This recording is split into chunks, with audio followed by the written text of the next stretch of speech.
నమస్తే, welcome to our channel. నేను రవీంద్రబాబు. ఆంధ్రప్రదేశ్ రాష్ట్రంలో గడిచిన 2 రోజుల నుంచి 15 ఆగస్ట్ నిన్న ఈరోజు భారీగా ట్రోల్ అవుతున్న న్యూస్, అది శాటిలైట్ మీడియాలో కావచ్చు, యూట్యూబ్ ఛానల్స్లో కావచ్చు, చర్చ, డిబేట్స్ జరుగుతున్న అంశం సూపర్ 6 సూపర్ హిట్.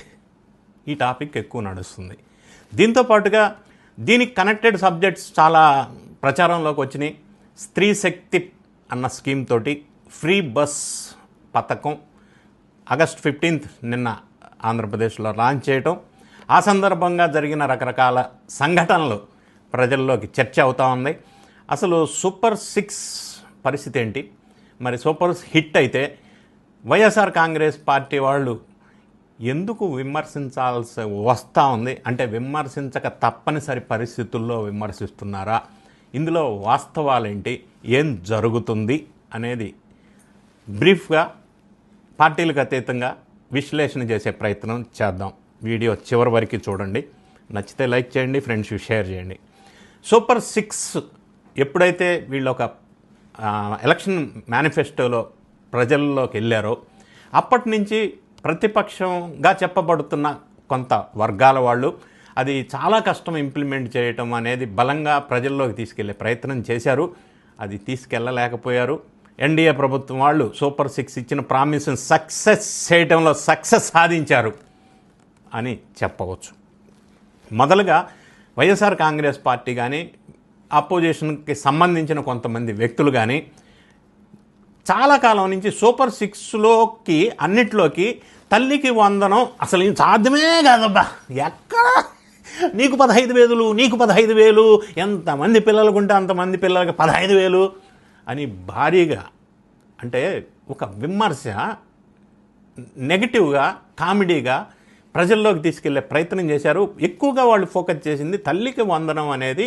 ఇంట్లో ఎంతమంది పిల్లలు ఉంటే అంతమందికి ఒక్కొక్కరికి 15,000 చొప్పున డిపాజిట్ చేయటం అనేది చాలా కష్టం, అది సాధ్యం కాదు అనేది వైఎస్ఆర్ కాంగ్రెస్ పార్టీ వాళ్ళు చేస్తున్న కామెంట్ ఇప్పటివరకు. మరి అనూహ్యంగా ఆర్థిక పరిస్థితి అధ్వానంగా ఉన్నా కూడా 10 లక్షల కోట్ల అప్పు భారంతో ఆంధ్రప్రదేశ్లో అడుగుపెట్టిన ఎన్డీఏ ప్రభుత్వం, మరి గతంలో వైఎస్ఆర్ కాంగ్రెస్ ప్రభుత్వం వాళ్ళు 2.85 lakh crores డీబీటీ ద్వారా పైసలు అందరికీ పంచారు. మరి మిగతా 7.5 లక్షల కోట్లు ఏమైనాయో తెలియదని ఒక పక్కన విమర్శలు వస్తూ ఉన్నాయి. దాంతోపాటుగా తల్లికి వందనం అనేది ఒక ప్రతిష్టాత్మకమైన స్కీము, చాలా ఇంప్లిమెంట్ చేయటం అంత ఈజీ కాదు అని చెప్పబడుతున్నటువంటి స్కీము సక్సెస్ఫుల్గా ఇంప్లిమెంట్ చేశారు. అది ఇంప్లిమెంట్ చేయటం కోసం దాదాపుగా 10 లక్షల కోట్లు దానికి అలాట్మెంట్ చేశారు, ఇంప్లిమెంట్ చేశారు సక్సెస్ఫుల్గా. అది గొప్ప అచీవ్మెంట్గా మనం చెప్పవచ్చు. అన్నదాత సుఖీభవ అన్న స్కీమ్ కూడా మొన్న ఆగస్టు 2వ తారీఖు ఇంప్లిమెంట్ చేయబడింది. దానివల్ల 46 లక్షల మందికి, ఒక్కొక్క రైతుకి సంవత్సరానికి 20,000 రూపాయలు. అది కూడా ఒక గొప్ప ప్రతిష్టాత్మకమైన స్కీమ్ సక్సెస్ఫుల్గా ఇంప్లిమెంట్ చేశారు. తల్లికి వందనం ద్వారా 67 లక్షల మంది బెనిఫిషరీస్ అయ్యారనేది ఒక గొప్ప విషయంగా మనం చెప్పవచ్చు. ఇంటికి 3 గ్యాస్ సిలిండర్ సంవత్సరానికి అన్న పథకం ఆల్రెడీ ఇంప్లిమెంట్ చేశారు. అది కూడా ఎక్కడ ఏ రాష్ట్రంలో కూడా లేనటువంటి ఒక స్కీమ్ ఇంప్లిమెంట్ చేశారు. అదేవిధంగా ఇక మిగిలింది ఫ్రీ బస్. అది నిన్న 15 ఆగస్ట్ స్వాతంత్ర దినోత్సవం రోజున స్త్రీ శక్తి పేరుతో లాంచ్ చేశారు. ఆంధ్రప్రదేశ్ రాష్ట్రంలో మొత్తం డిస్టిక్ వైజ్ కాదు, టోటల్ ఆంధ్రప్రదేశ్లో ఎక్కడి నుంచి ఎక్కడికైనా 5 రకరకాల, అంటే లగ్జరీ, సెమీ లగ్జరీ, ఎక్స్ప్రెస్, ఇటువంటి 5 రకాలకు సంబంధించిన బస్సుల్లో ఆడవాళ్ళు వాళ్ళ ఐడెంటిటీ కార్డు చూపించి ఫ్రీగా ప్రయాణం చేయవచ్చు. ఇదొక విషయం. ఒక్క మాట మనం చెప్పుకోవాల్సి వస్తే, ఈ స్కీము మొదట్లో తెలంగాణ రాష్ట్రంలో, కర్ణాటక రాష్ట్రంలో కూడా ఇంప్లిమెంట్ అయింది. కానీ ఆ 2 రాష్ట్రాల్లో కొంత ఇబ్బందులు ఎదుర్కొన్నారు. ఎలాగంటే ఈ స్కీమ్ ఇంప్లిమెంట్ చేసిన సందర్భంలో దీని ఇంపాక్ట్ అసెస్మెంట్ వాళ్ళు చేయకుండా ఉండటం వల్ల, అది దీనివల్ల ఇంపాక్ట్ అవుతుంది ఎవరు? లబ్ధి పొందుతున్నారు. 2 కోట్ల మంది మహిళలు లబ్ధి పొందుతున్నారు. కానీ దానివల్ల నష్టపోతున్న వాళ్ళని అడ్రస్ చేయలేదు కర్ణాటక, తెలంగాణ రాష్ట్రంలో. ఫర్ ఎగ్జాంపుల్, దీనివల్ల నష్టపోయేది ప్రధానంగా ఆటో డ్రైవర్స్, లేదా ఆటోలో వృత్తిగా పెట్టుకున్న వాళ్ళు, లేదా కొంతమంది private travels. So how to address this section of people అనేది వాళ్ళు అక్కడ 2 రాష్ట్రాల్లో కొంత ఇబ్బందికరమైన పరిస్థితులు ఎదురైనాయి. ఇప్పుడు ఆంధ్రప్రదేశ్ రాష్ట్రంలో ఈ స్కీమ్ ఇంప్లిమెంట్ చేయటం వల్ల what is the impact assessment, వేరే ఎక్కడ ఎవరికి ఏ విధంగా ఇంపాక్ట్ అవుతుంది, దాన్ని ఏ విధంగా అడ్రస్ చేయాలా, అట్లా ఆలోచన చేసి సాధ్యాసాధ్యాలని దాని ఇంపాక్ట్ని లోతుగా విశ్లేషణ చేసి పరిశోధించి ఈ స్కీమ్ ఇంప్లిమెంట్ చేశారు. అందుకే ఆటో డ్రైవర్స్కి కూడా నష్టం కలగకుండా వాళ్ళు తగిన చర్య తీసుకుంటామని మాట ఇచ్చారు. కాబట్టి ఈ స్త్రీ శక్తి అనే మహిళలు ఫ్రీగా బస్సుల్లో ప్రయాణం చేయటం అనేది నిన్న లాంచ్ చేసినప్పుడు ఆనంద వ్యక్తం అవుతుంది ఆంధ్ర రాష్ట్ర ప్రజల నుంచి. దాంట్లో భాగంగానే కొన్ని మనకి సోషల్ మీడియాలో ట్రోల్ అవుతున్నాయి. బాలకృష్ణ గారు బస్సులో ప్రయాణించడమే కాదు, బస్సు డ్రైవ్ చేశారు. 2 కిలోమీటర్లు ఆయన స్వయంగా బస్సు డ్రైవ్ చేశారు. ఇదొక స్ఫూర్తినివ్వటం కోసం, ఇదొక మోటివేషన్ కోసం, ఇదొక ఇన్స్పిరేషన్ కోసం అటువంటి వ్యక్తి 2 కిలోమీటర్లు బస్సు డ్రైవ్ చేశారు. స్త్రీ శక్తి పథకం లాంచింగ్లో మహిళలతో మేము, మీతో మేము, మనందరం జనం కోసం, మనం కోసం, ప్రజల కోసం, ప్రగతి కోసం అన్న ఒక కాన్సెప్ట్ని జనంలోకి తీసుకెళ్ళటం కోసం ఆ విధంగా చేసిన సంఘటన ఒకటైతే, పవన్ కళ్యాణ్, లోకేష్ బాబు, చంద్రబాబు నాయుడు గారు ఒకే బస్సులో మహిళలతో పాటు కలిసి ప్రయాణించడం, వాళ్ళల్లో మాట్లాడి తెలుసుకున్న అంశం ఏంటంటే ఈ స్కీమ్ ద్వారా ప్రతి మహిళకి నెలకి 3,000 నుంచి 4,000 రూపాయలు లబ్ధి పొందే అవకాశం ఉంది. అంటే సుమారుగా రోజుకు ఒక 100 రూపాయల దాకా లబ్ధి పొందుతారు. ఎందుకంటే దూర ప్రాంతం నుంచి టౌన్కి రావడానికి 1 గంట ప్రయాణం ఉంటే 34 రూపాయలు ఛార్జీ, అప్ అండ్ డౌన్ 100 రూపాయలు, అది లాభం కలిగించే అంశం. మరీ ముఖ్యంగా ఈ చిన్న చిన్న ఉద్యోగాలు చేసుకునే మహిళలు చాలా లబ్ధి పొందే అవకాశం ఉంది. వాళ్ళకి బాగా బెనిఫిట్ జరుగుతుంది అనేది ఖచ్చితంగా చెప్పవచ్చు. సో వీళ్ళందరూ కూడా బస్సుల్లో ప్రయాణించి జనాన్ని ఉత్తేజపరిచారు. ఇక సూపర్ 6లో మిగిలింది 20 లక్షల జాబులు 5 సంవత్సరాల్లో అన్నారు. మరి 20 లక్షల జాబులు విషయం మనం వచ్చినట్టయితే ఇప్పటికీ సంవత్సర కాలంలో 10 లక్షల కోట్ల ఇన్వెస్ట్మెంట్స్ సైన్ అయిపోయినాయి. అందులో 50% ల్యాండ్ అయినాయి. దీనివల్ల 5.7 ల్యాక్ ఎంప్లాయ్మెంట్ జనరేషన్ జరిగింది. అంటే సంవత్సర కాలంలోనే 20 లక్షల జాబ్స్ టార్గెట్లో 5.7 ల్యాక్స్ జాబ్స్ అనేది ఆల్రెడీ 1 ఇయర్లో అచీవ్ చేశారు.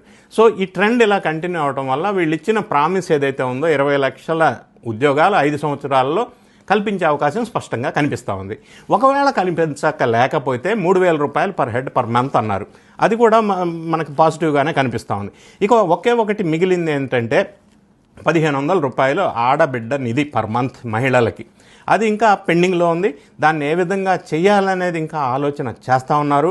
దాన్ని P4 ఏదైతే new initiative of Andhra Pradesh public private peoples partnership, కొత్తగా పేదరిక నిర్మూలన కోసం ఏదైతే ఆలోచన చేస్తున్నారో అది ఒక కొత్త ఇనిషియేటివ్.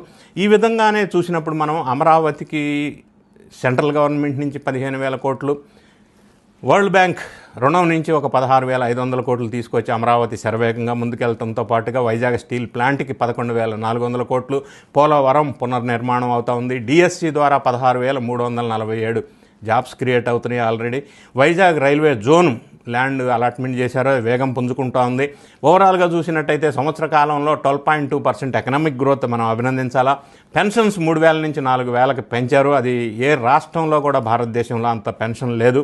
అన్నా క్యాంటీన్స్ 204 అన్నా క్యాంటీన్స్ పెట్టారు. 5 రూపాయలకి భోజనం దొరుకుతుంది. గొప్ప విషయం కదా. దీన్ని స్ఫూర్తిగా తీసుకొని ఢిల్లీలో అటల్ వాజ్పేయి పేరుతో క్యాంటీన్స్ వాళ్ళు కూడా ఢిల్లీ ప్రభుత్వం వాళ్ళు ఇప్పుడే నిన్న అనౌన్స్ చేశారు. అది స్ఫూర్తి అంటే. మరి ఆంధ్రప్రదేశ్లో అధ్వాన స్థితిలో ఉన్న రోడ్లు 3,750 కిలోమీటర్ల రోడ్ని ఎగ్దమ్ ఫస్ట్ క్లాస్ చేశారు. ఇలా అన్నందుకు ఇంకొక చిన్న ఇన్ఫర్మేషన్, జగన్ రెడ్డి గారు 5 సంవత్సరాల కాలంలో 1,800 కిలోమీటర్ల రోడ్డు మాత్రమే వేయగలిగారు. ఎన్డీఏ ప్రభుత్వం వాళ్ళు ఒక సంవత్సరంలో 3,750 కిలోమీటర్ల రోడ్డు నిర్మించారు. మరి జిఎస్డిపి గ్రోత్ కానీ, పర్ క్యాపిటా ఇన్కమ్ కానీ, పర్ క్యాపిటా పవర్ కన్జంప్షన్ కానీ పెరుగుతూ ఉంది. అంటే స్టేట్ డెవలప్ అవుతూ ఉంది అనేది ఇది ఒక నిదర్శనం.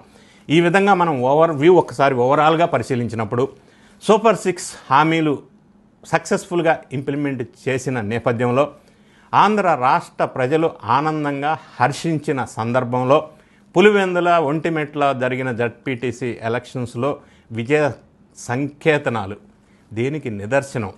వైఎస్ఆర్ కాంగ్రెస్ పార్టీ డిపాజిట్ కోల్పోవటానికి ఏంది సంకేతం అంటే ప్రజల మన్ననని, ఆదరణని ఎన్డీఏ ప్రభుత్వం వాళ్ళు తీసుకోగలిగారు.